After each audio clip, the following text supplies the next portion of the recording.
Badfinger, Timeless, the musical legacy. Badfinger had 3 great hit singles in the early 70s that brightened up a fairly dull hit parade. I remember hearing them on the radio and thinking they sounded like the Beatles.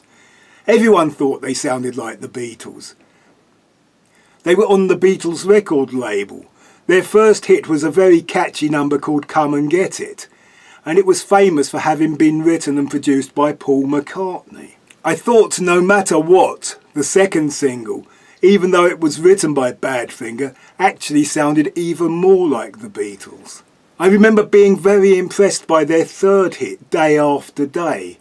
It was not quite so Beatlesque, though the slide guitar did make it sound a bit like a George Harrison solo song.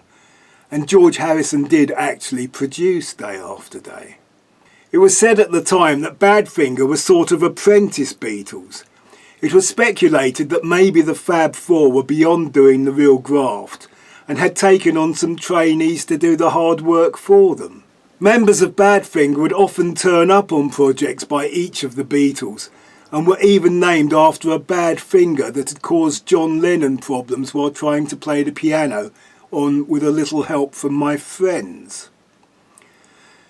It seemed at the time that the Beatles connection was a big plus for Badfinger, but it meant that they were caught up in the legal problems and general chaos brought about by the Beatles split. There was a 4th hit single in the States that was not released in the UK. The song was called Baby Blue, and it was a song that was equal to the other hits, but only gained a UK chart entry after it was played in the last episode of Breaking Bad. This CD has the single they recorded as the Ivies before they changed their name, a really effective power ballad called Maybe Tomorrow. Listening to this CD, those early songs sound a bit underproduced. The guitars are distorted, possibly to make them sound a bit like the heavy bands of the time, but they do not have the powerful distortion of Iommi or Townsend, but an emptier sound suggesting fuzz boxes or by overloading the desk, rather like the lead on the Beatles' Revolution, the Hey Jude B-side version.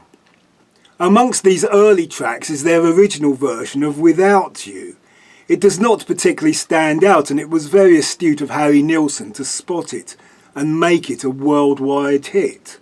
The later tracks are much better produced and they should have been more successful, but even after escaping the Beatles' chaos they managed to become embroiled in even more legal issues. The 2 songwriters of Without You never got the money they were owed, and both of them committed suicide, one in the 70s and the other in the 80s, so neither saw the massive hit that Mariah Carey had with their song. Badfinger, the musical legacy.